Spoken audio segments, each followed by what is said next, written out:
Ya vimos mama. Ecocardiograma vimos.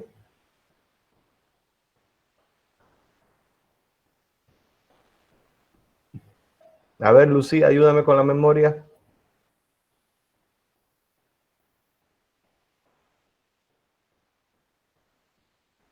Vimos mama, ¿no? Vimos esófago. Vimos imagen cardiovascular, fue lo que vimos, ¿eh? La imagen. Ahora vamos a ver la imagen ecocardiográfica, ¿no?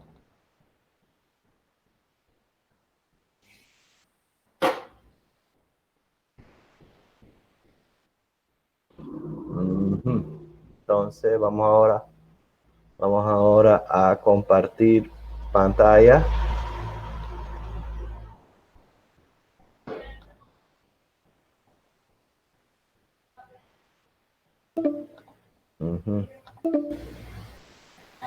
Ahora dice que no se puede compartir. Vamos a intentarlo de nuevo.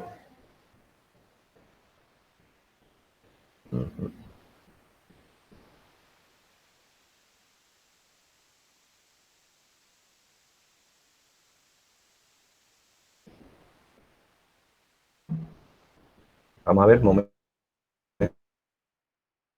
Antes de compartir.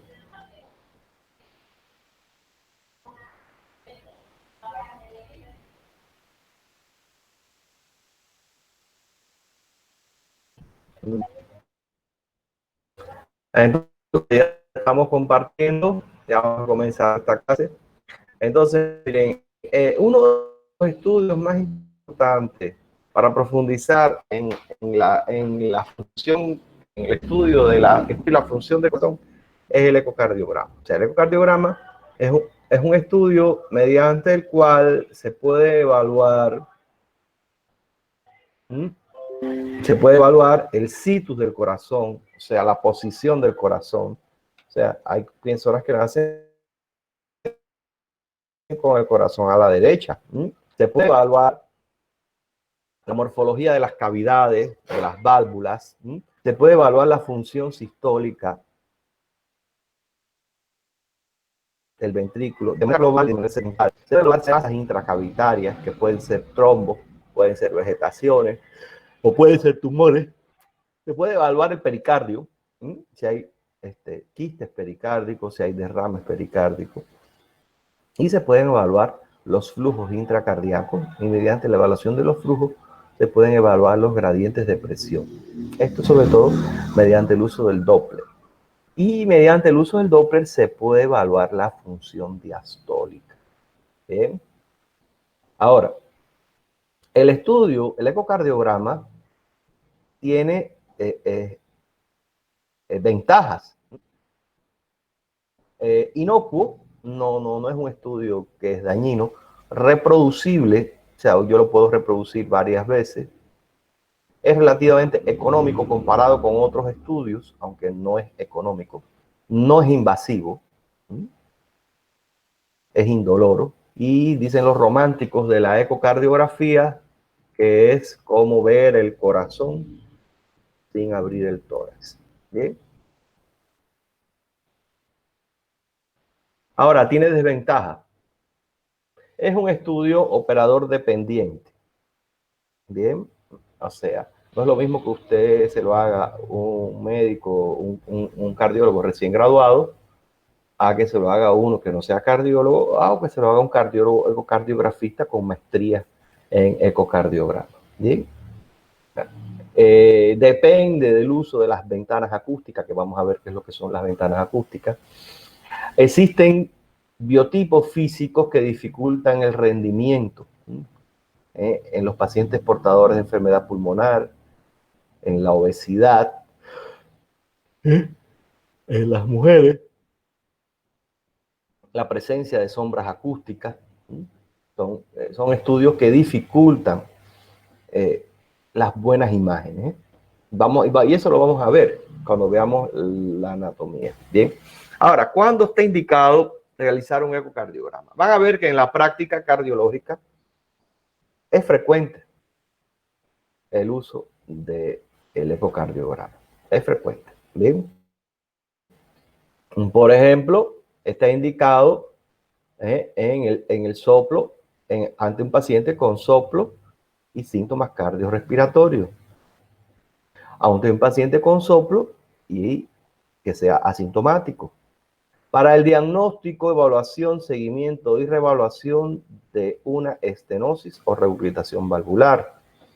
Para la intervención de las enfermedades valvulares o prótesis valvulares. En pacientes con dolor torácico precordial.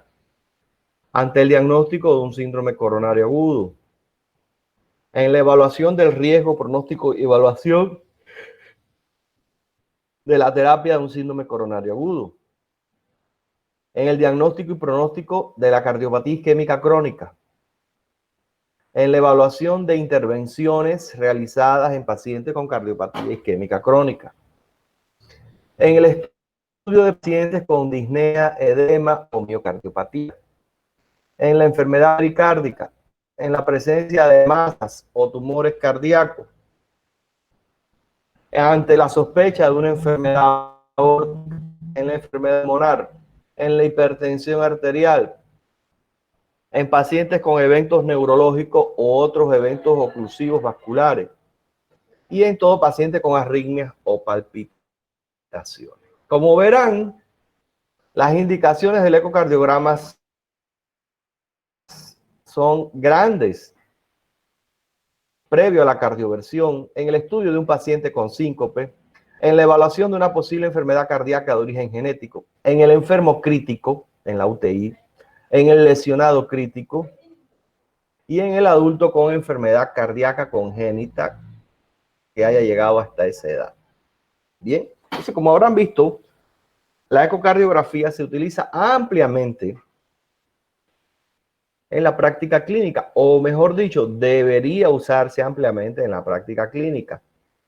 Ahora, desde el punto de vista anatómico, tenemos que siempre tener presente que el corazón está dentro del tórax, rodeado por la aula que forman las costillas y entre ambos pulmones. O sea, el corazón está rodeado por órganos cuya composición no transmiten bien los sonidos. O sea,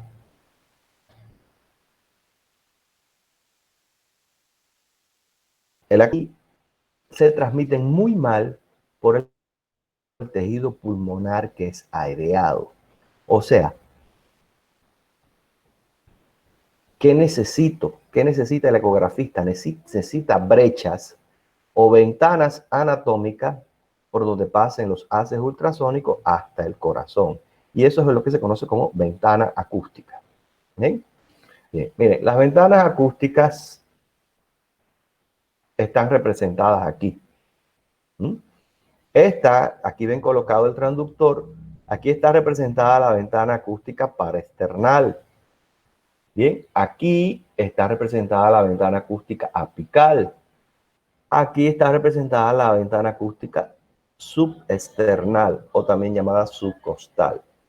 Bien, entonces aquí vemos un médico haciéndole un ecocardiograma al paciente. Aquí el paciente está en decúbito supino. Aquí está en decúbito lateral izquierdo, buscando que el corazón se apoye sobre la pared torácica y obtener una mejor visibilidad.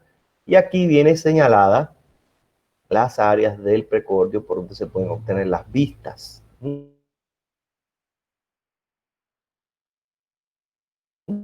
Entonces, esas vistas determinan, en el ecotran torácico, determinan, esas ventanas acústicas determinan vistas.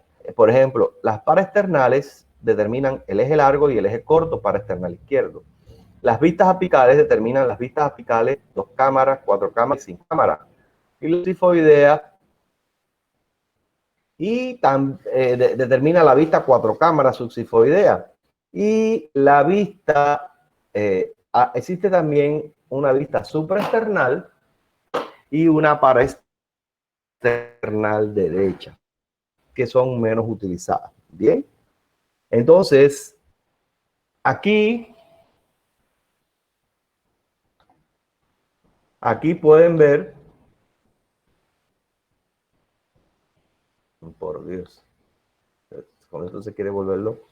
Aquí pueden ver, esta vista que ven aquí es un eje largo. Este es un eje corto, este es un 4 cámaras. Bien. Entonces, el modo M es un modo auxiliar que se utiliza en la actualidad. El modo bidimensional es el que se hace en tiempo real. Ese es el que estamos acostumbrados a ver. Por ejemplo, aquí tienen una vista, 4 cámaras en modo bidimensional. Aquí estaría el ápice del corazón. Este es el ventrículo izquierdo. Este es el ventrículo derecho. Este es el tabique interventricular. Este es el tabique interatrial. Este es el plano valvular mitral. Y este es el plano valvular tricuspidio. Bien. Entonces aquí tenemos un modo bidimensional. Claro, esta imagen está frisada, porque en la vida real la imagen se vería en movimiento. Bien. En la práctica, el modo B y el modo M se utilizan como complemento. Esto creo que lo vimos en la clase anterior. Explicamos cómo la arista hace un corte y me coloca las estructuras. Entonces, lo que ven aquí es el tabique interventricular. Esto que ven aquí es pared posterior. Entonces, fíjense cómo aquí ambos se alejan y aquí ambos se acercan. O sea, hacen este movimiento. Está graficado el movimiento en que el tabique y la pared posterior se acercan y se alejan durante la sístole y la diástole. Esto permite medir los diámetros, tanto en sístole como en diástole, y el software del equipo te hace el cálculo de la fracción de eyección, que es un determinante de la función sistólica. Eso ya lo vimos. Bien. Aquí tienen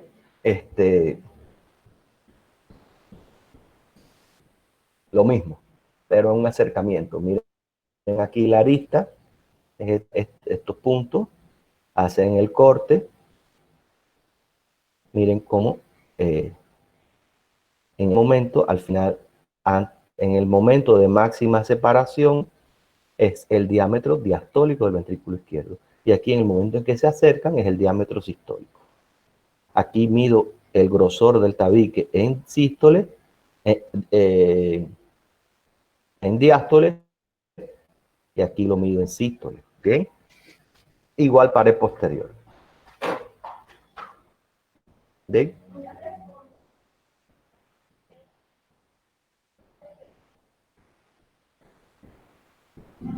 Esto que ven aquí, esta imagen que ven aquí, es una imagen de un corazón con una enfermedad infiltrativa. Miren el grosor que tienen las paredes. Eso habla de infiltración miocárdica y hay un derrame pericárdico. ¿Ven? Esto que se ve aquí es el líquido ahí en el pericardio posterior. Miren, esta es la aurícula izquierda, este es el velo anterior de la mitral. Miren la aorta cerrada. Bien.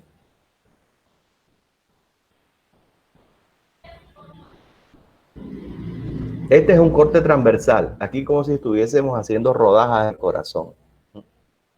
Bien. En diástole y en sístole prácticamente oblitera la cavidad. Y miren la presencia del derrame. Esto que se ve así blanco, refringente, brillante, es el pericardio posterior.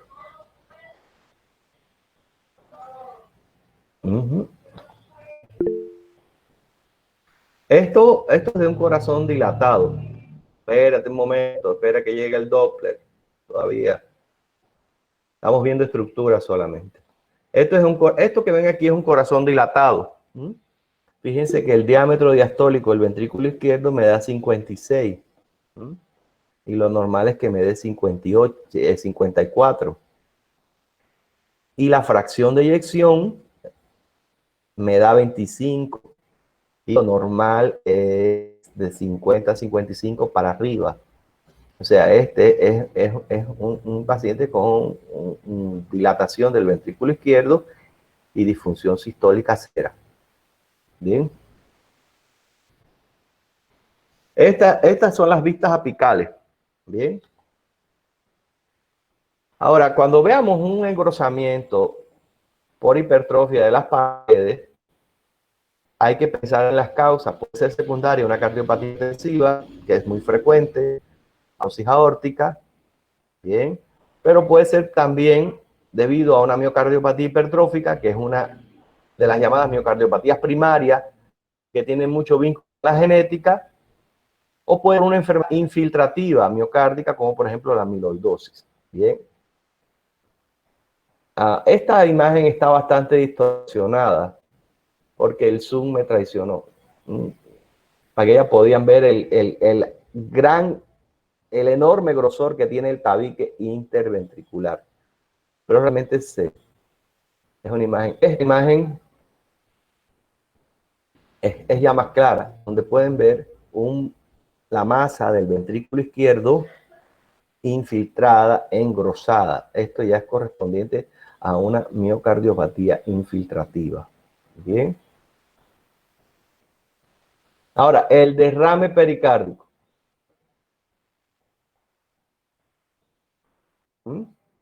¿Cómo se observa un derrame pericárdico? Esto tienen que sabérselo claro. Se observa como una banda ecolúcida que rodea o no el corazón y por fuera al pericardio parietal, que es bien ecogénico.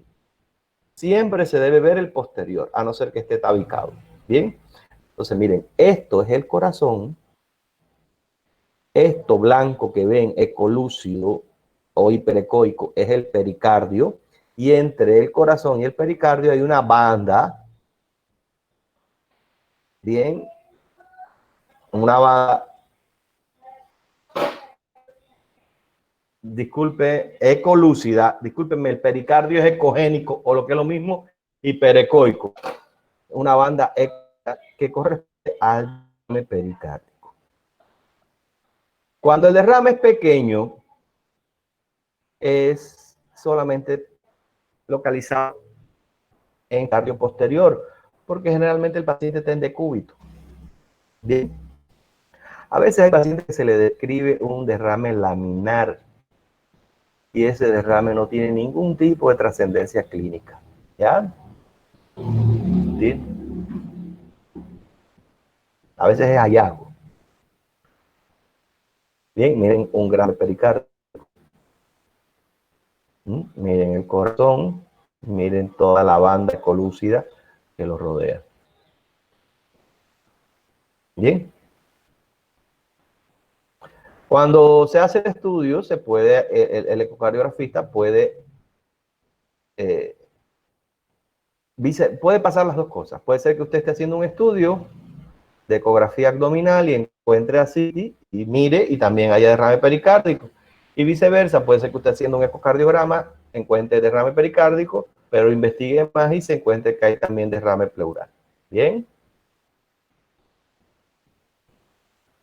Aquí tienen, miren, corazón, pericardio visceral, derrame pericárdico, pericardio parietal y el derrame pleural. Bien.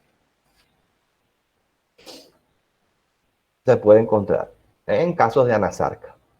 ¿Sí? Ahora, los tumores. Es raro el diagnóstico de tumores. El diagnóstico de tumores en intracardíaco. No son frecuentes los tumores. Generalmente son tumores de histología benigna, los mixomas, principalmente localizados en la aurícula izquierda y te dan una imagen ecogénica de aspecto heterogéneo y que puede o no puede ser pediculada. Y aquí tienen un mixoma. Aquí tienen un mixoma. Aquí tienen una vista apical de 4 cámaras. Y fíjense cómo es ventrículo derecho, ventrículo izquierdo, aurícula derecha. Y fíjense cómo prácticamente la luz de la aurícula izquierda está ocupada por una masa de aspecto heterogéneo que corresponde a un mixoma. A un mixoma. Los mixomas son necesariamente quirúrgicos. ¿Sí? Tratamiento quirúrgico, operación. Ahora, dentro de las valvulopatías, una de las que tienen un ecocardiograma más característico, todas ellas tienen ecocardiogramas bien característicos y son motivo de estudio por parte de los cardiólogos y ecocardiografistas. Una es la estenosis mitral. La estenosis mitral es una característica a nivel de la valva anterior de la mitral, que es el llamado signo del bastón de hockey o signo de la rodilla. Bien, tiene varios nombres, lo vamos a ver. Y como característica, la dilatación marcada de la aurícula izquierda. Además de los signos propios de esclerosis, fibrosis y calcificación de la válvula. Bien, miren, esto que ven aquí es el llamado signo del bastón de hockey. Esto es la aurícula izquierda, este es el tabique interventricular, aquí estaría ventrículo izquierdo y aquí estaría valva posterior mitral y la valva anterior. Pero fíjense cómo la valva anterior de la mitral hace un ángulo en el momento en que se abre, hace un ángulo casi de 90 grados que parece una rodilla, el domo. También se llama el signo del domo de la rodilla o signo del bastón de hockey. Esto es característico del estenosis mitral junto con la gran dilatación de la aurícula izquierda. Bien. Además de que se ve una válvula izquierda engrosada, con signos de calcificación, con disminución de su movimiento de apertura. Bien. Bien. Aquí tienen.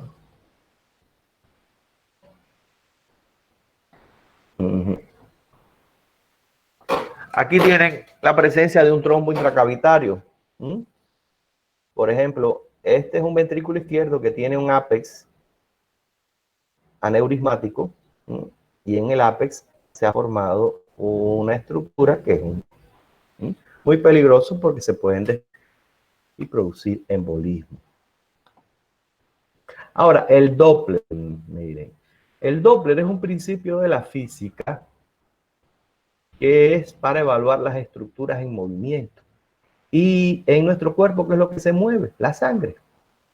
Entonces se utiliza principalmente para evaluar los flujos. ¿Me entiende? Entonces, si el flujo se acerca, se inscribe como una onda negativa.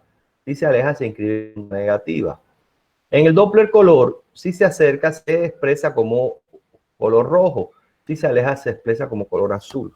Cuando hay turbulencia, se expresa el mosaico de colores.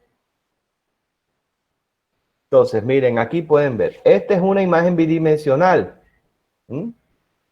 Pero fíjense cómo cuando se activa el Doppler, hay un flujo en mosaico que escapa de la valva mitral hacia la aurícula izquierda y es una regurgitación mitral.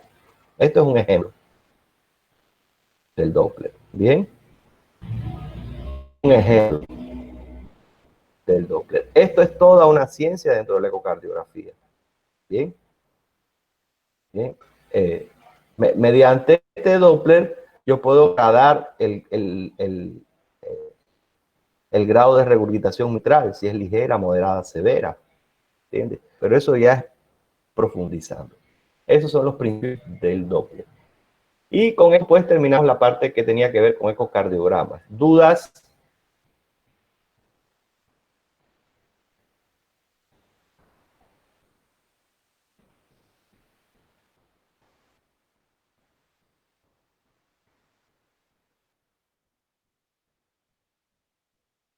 Adelante, adelante.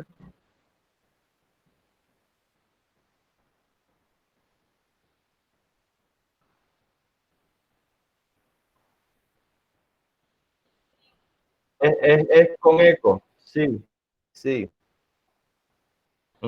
Mira, ahora te explico. El problema es que cuando tú evalúas, trabajas con Doppler, tú puedes mediante... mm, espérate un momentito. Espérate.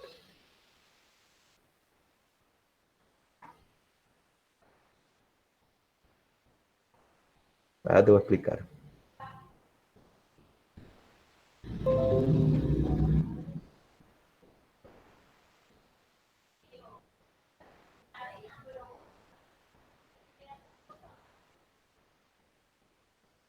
Por Dios, esas imágenes, ¿dónde están? Mira, el tema es que con Doppler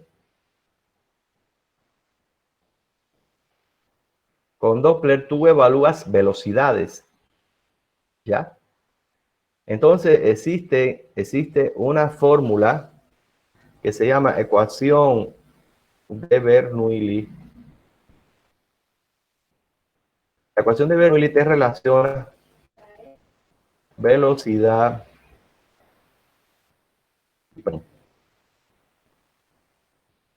Entonces, mediante la velocidad que tengan estos flujos valvulares, tú puedes calcular los gradientes de presión. ¿Ya me entiendes? ¿Me entiendes? Y también existe otra ecuación que se llama ecuación de continuidad, donde tú puedes evaluar las presiones y los radios de los conductos. Y en base a eso puedes determinar las áreas valvulares. Pero ya eso va más allá. Ya eso profundiza, ya eso es profundizando en ecocardiografía, ¿entiendes?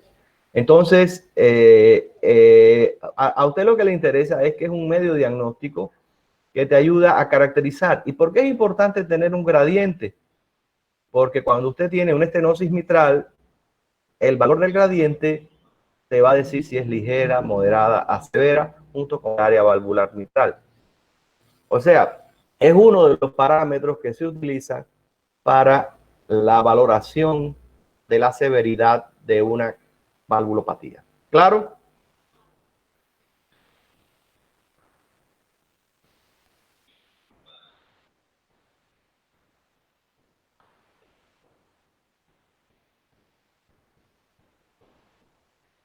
Ajá. ¿Alguna otra duda?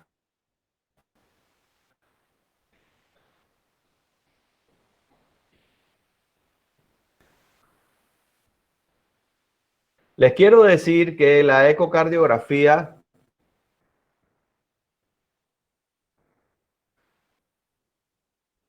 constituye una subespecialidad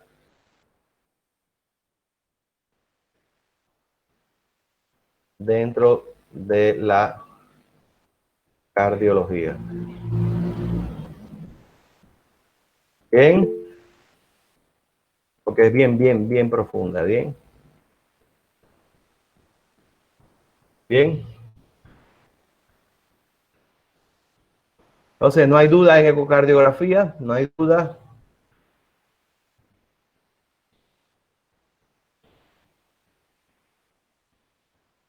De ecocardiografía hay libros, hay textos, ¿ya? Bien, entonces vamos a pasar a el tema siguiente. Ya vamos a entrar propiamente a patología pulmonar.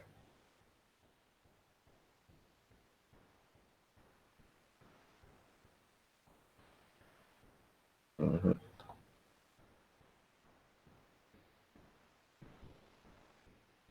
Bien, entonces, cuando se evalúa la patología pulmonar hay lesiones de diversos tipos. Vamos a ver un primer tipo de lesión. La lesión alveolar. Son aquellas lesiones en que el espacio aéreo de los alveolos está reemplazado por exudados o trasudados.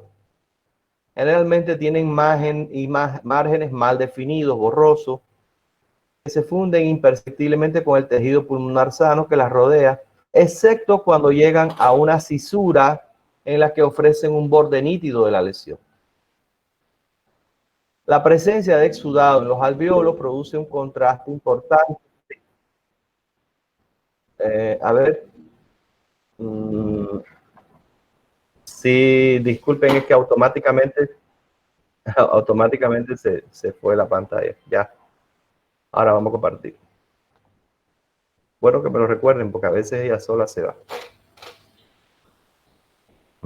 Ahora va a compartir ya.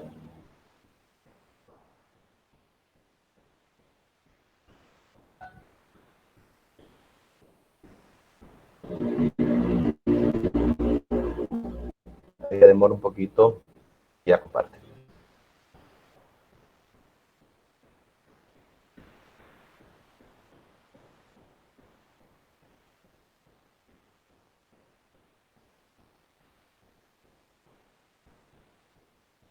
Vamos, está demorando. Ahora sí, ¿no? Ya está con...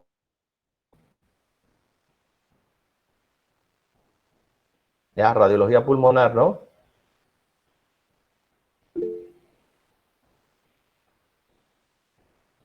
Perfecto. Entonces, vamos a ver los distintos tipos de lesiones que hay en la radiografía del pulmón. Y estamos hablando de las lesiones, vamos a compartir pantalla completa, las lesiones del espacio alveolar. Son aquellas en que el espacio aéreo de los alveolos está reemplazado por exudado o trasudado. Genéricamente tienen márgenes mal definidos, borrosos, que se impersienten por un alzano que la rodea, excepto cuando llegan a la cisura, en la que ofrece un borde nítido de la lesión. Bien, la cisura actúa como un tabique natural.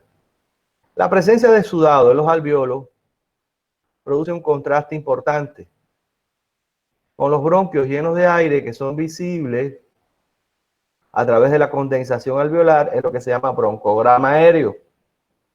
Y ocasionalmente las áreas de alveolos afectados mezclados con las áreas bien aireadas producen pequeñas zonas de aireación en el seno de las condensaciones, que es lo que se llama alveolograma aéreo. Bien. Ahora, la lesión alveolar tiene signos radiológicos.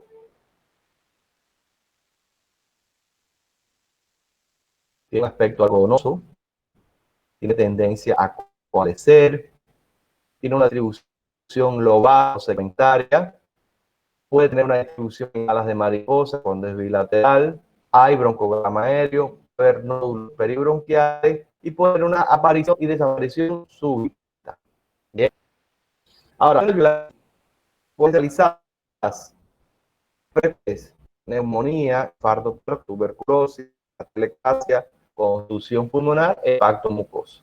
Ahora, ya más raras, la sarcoidosis, los carcinomas, linfomas. Ahora, pueden ser cavitadas múltiples, agudas, el tromboembolismo pulmonar, séptico y no séptico, y la neumonía, y las crónicas, la tuberculosis, la micosis, la sarcoidosis, los linfomas. Ahora, pueden ser difusas.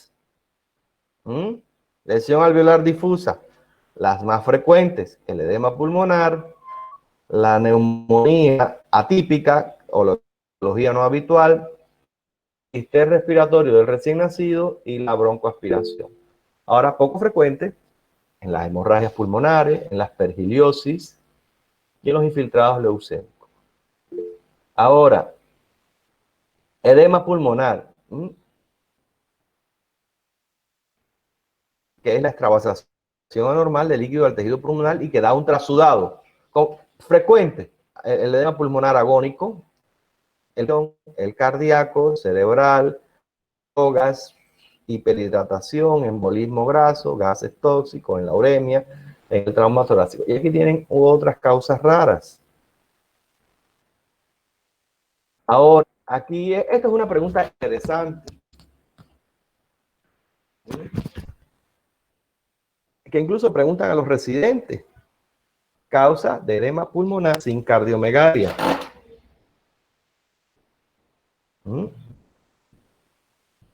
O sea, lo que es lo mismo, causa de insuficiencia cardíaca sin cardiomegalia. En primer lugar, el infarto agudo, la enfermedad isquémica, con o sin infarto, la estenosis mitral, las glomerulonefritis agudas, que es el llamado pulmón nefrítico, la hiperhidratación. Hay causas neurológicas, post-ictus, trauma cerebral, hemorragia subaracnoidea, y otras causas alérgicas, drogas, otros, ¿bien? Ahora, existe causas de edema pulmonar unilateral, o sea, de un solo lado del pulmón. Ipsolateral a la lesión. Y aquí tienen los cortocircuitos sistémicos pulmonar quirúrgicos en enfermedades cardíacas, una obstrucción bronquial, una enfermedad oclusiva unilateral, aspiración unilateral, contusión pulmonar, decúbito lateral prolongado, toracocentesis rápidas de aire o derrame pleural, infusión de un suero salino hipotónico en un catéter mal colocado en la arteria pulmonar. Ahora, contralateral, ausencia o hipoplasia de una arteria pulmonar, el síndrome de Sway-James, trombosis pulmonar propiamente, enfisema localizado y las lobectomías. Ahora, las lesiones alveolares diseminadas crónicas, frecuentemente debido a sarcoidosis, que es una enfermedad inflamatoria crónica, la tuberculosis, hongo, carcinoma alveolar y las linfomas. Ahora, ¿qué es la telectasia? Es la volumen de un segmento o pulmón completo por coaxio, pierde su contenido aéreo. Ahora, causa frecuente de atelectasia, el tapón mucoso, un benigno bronquial, un cáncer bronquial, un cuerpo extraño. Y existen unas causas raras que pueden darse. Lo más frecuente es el tapón mucoso. ¿Ven? En el curso de cualquier enfermedad exudativa de los bronquios puede dar atelectasia. ¿Bien?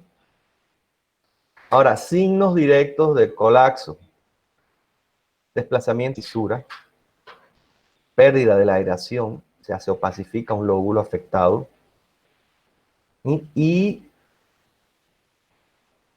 pueden aparecer los signos broncovasculares como apelotonamiento de estructura y expansión compensatoria de los lóbulos no afectados.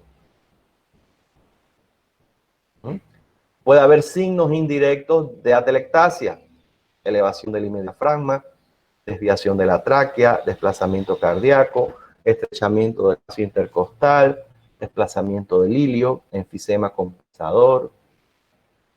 Eso se va a ver en la radiografía. Ahora, opacificación completa de un emitora, causa. Primero que todo, cuando usted vea un emitora opacificado, estas son las causas más frecuentes: un pleural masivo, una atelectasia masiva, una consolidación neumónica, trauma, un mesotelioma de pleura, un tumor de mediastino diafragmática y un edema pulmonar unilateral o postneumectomía. Y con eso terminamos las principales lesiones del espacio alveolar, y con ello ya queda introducida el estudio de las imágenes pulmonares. Ya de aquí vamos a entrar a esta. No, ¿dónde está?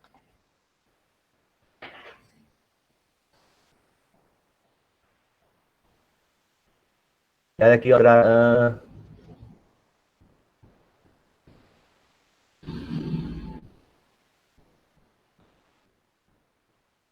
Aquí, a radiografía. Ya eso es la próxima clase. En la próxima clase ya ahí le vamos a ver radiografía. Eso que hemos dicho hoy, ya viéndolo. Bien, a esta carpetita que está aquí. Todo eso lo vamos a ir viendo. Bien. Y con esta clase pues nos ponemos al día en el tema de imagenología. Pues yo tuve que viajar a La Paz y entonces, aquí el Balaguer, vamos a verlo. Vamos a ver el libro.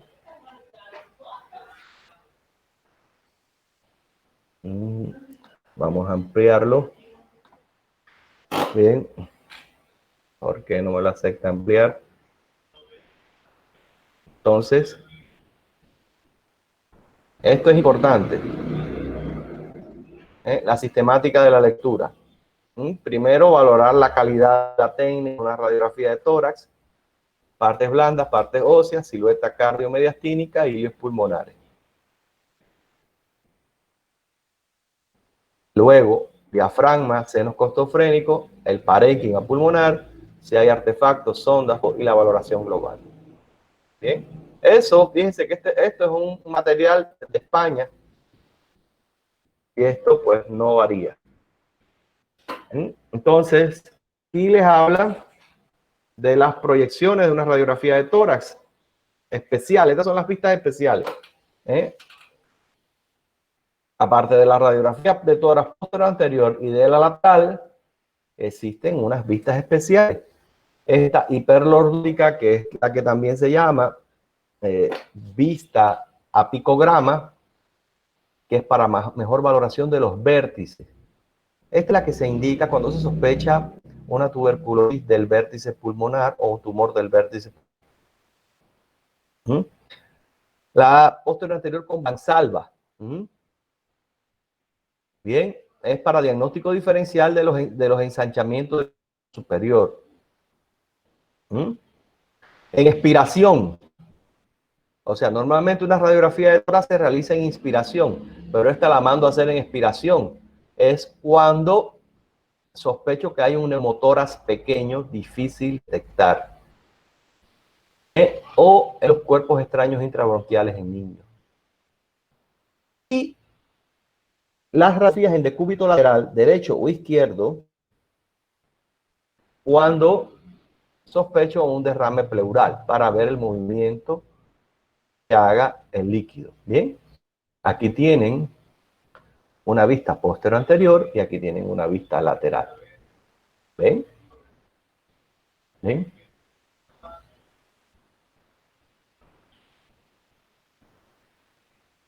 Ahora, las vistas antero-posteriores se realizan en decúbito supino, porque generalmente es en pacientes que están en mal estado, que no cooperan, pacientes que están en UTI, intubados, en coma, lactantes, ¿bien? Y tiene esta dificultad que magnifica las estructuras. O sea, me va a dar falsa cardiomegalia y falso ensanchamiento del mediastino. No es buena utilidad, no tiene buena utilidad porque es poco inspirada y es la que se utiliza en niños, en lactantes. Entonces, eso tienen que saberlo. Las limitaciones que tiene una proyección antero-posterior en decúbito con respecto a esta posterior anterior de pie. Entonces, aquí tienen una radiografía de tórax posterior anterior normal. Bien. Aquí tienen muchas cosas que se le pueden señalar. Por supuesto, esto está en inglés, pero ustedes tienen que aprender. Miren, aquí está la radiotransparencia de la tráquea en forma de columna. Los procesos espinosos de las vértebras, clavícula, RIT, es costilla posterior.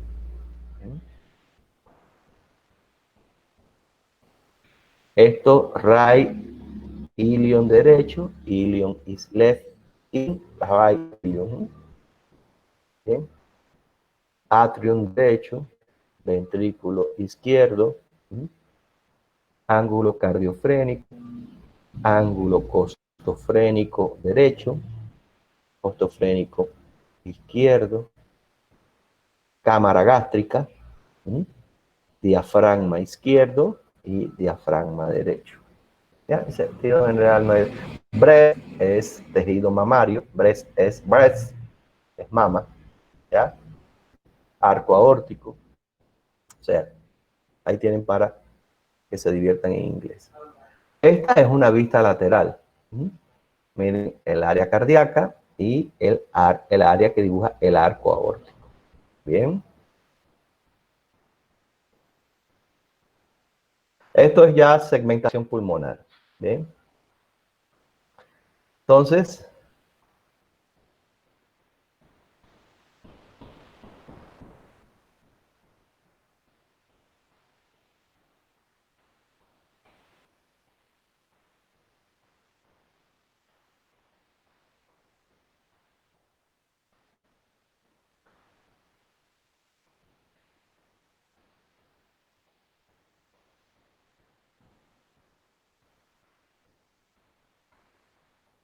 Aquí se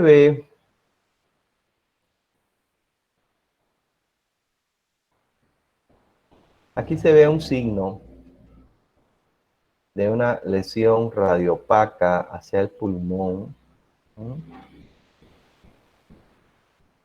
Bien. Y que se delimita bien del tejido cardíaco.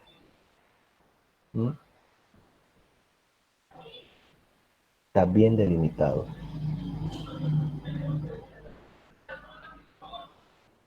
Ahora, el patrón del broncograma aéreo, ahí lo pueden ver.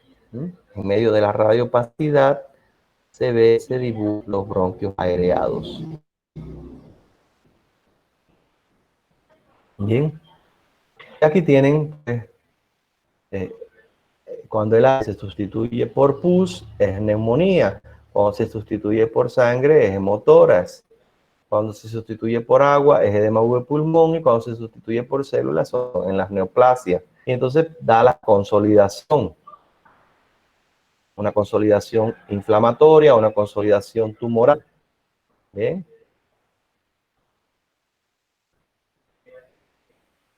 Y bueno, pues aquí los signos de atelectasia. Esta no es la más atelectasia más cara. Ya. Aquí evidentemente hay atelectasia en el pulmón derecho. Y miren el pulmón izquierdo como está hiperaireado. Esto es compensatorio. Bien.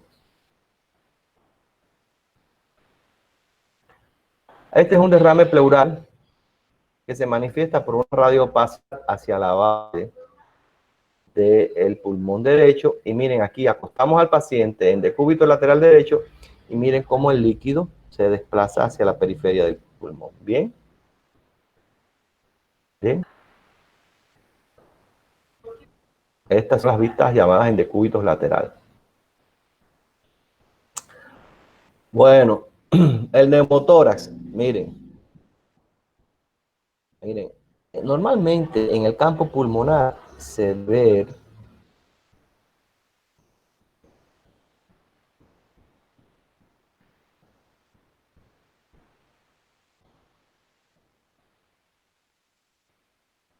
ver la presencia de parénquima pulmonar, que es ese reticulado fino.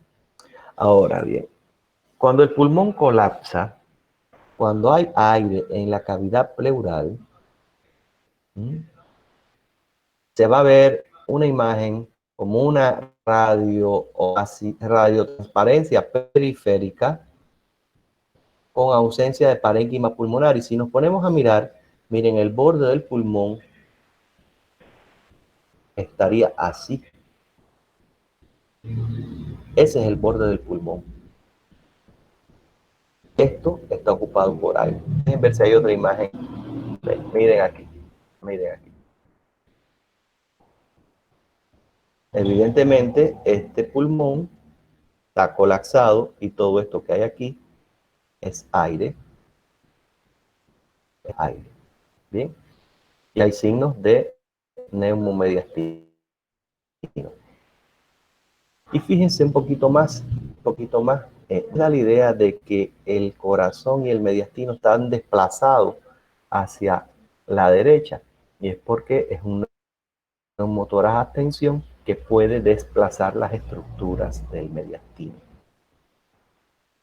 Bien, la hernia y el hiato pues puede producir imágenes incluso con nivel hidroaéreo a nivel de la sombra cardíaca.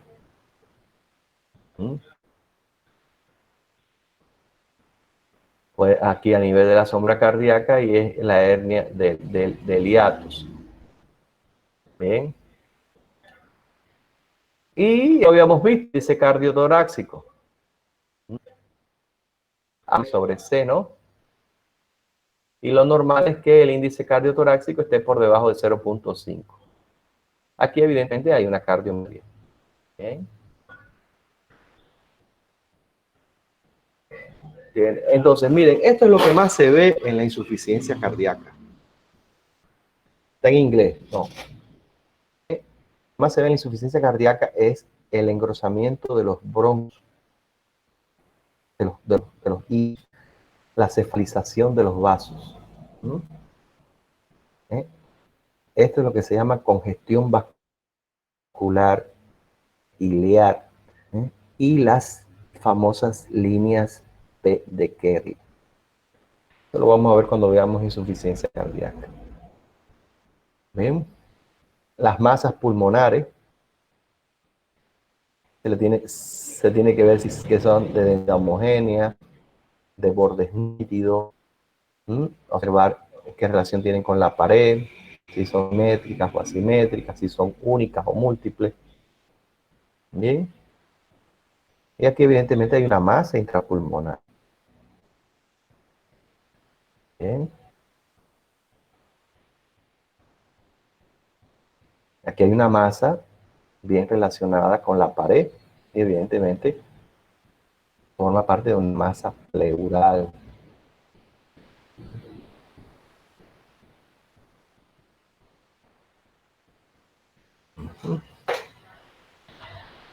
Espérate. Y aquí hay una masa, pero que muchas veces las masas pulmonares pueden obstruir algún bronquio. Y al obstruir un bronquio, pues no pasa aire a un segmento del pulmón y ese segmento del pulmón se vuelve atelectásico. Y es lo que ha pasado aquí. Esta radiopacidad que ven aquí es una atelectasia secundaria a una masa que está ocluyendo el bronquio en esa región. Bien. El patrón difuso reticular, ahora con el coronavirus se está viendo mucho como secuela, la fibrosis pulmonar. Bien, aunque hay otras causas de fibrosis pulmonar. El patrón miliar, característicos de la TB miliar o por diseminación hematógena. Y con eso pues hemos terminado. Al final les ponemos cómo puede ser dos radiografías mal hechas. Una radiografía muy penetrada, otra poco penetrada. O sea, aquí se usó mucha radiación, en esta se usó poca radiación. Una quedó muy gris y otra ¿entiendes? Eso es por un problema técnico. Y aquí una radiografía rotada. Rotada, que el paciente no está muy de frente y entonces puede darte falsas asimetrías. Y aquí pues bueno, algunos aspectos de la silueta cardiomediastínica que yo se los había enseñado. El borde derecho, aurícula derecha, vena cava superior, y aquí el callado de la aorta, la aurícula izquierda, disculpen, la pulmonar, la arteria pulmonar, la aurícula izquierda y el ventrículo izquierdo. Y con esto pues terminamos de revisar este libro que ustedes ya lo tienen. La radiografía de toras de Balaguer. Bien. Y la semana próxima pues vamos a estudiar con las guías viendo imágenes. Bien. ¿Alguna duda? ¿Alguna duda? ¿No hay duda? Ninguna, doctor. Pues si no tenemos duda, hemos terminado la clase. Entonces, muchas gracias. Muchas gracias, doctor. Gracias por su paciencia.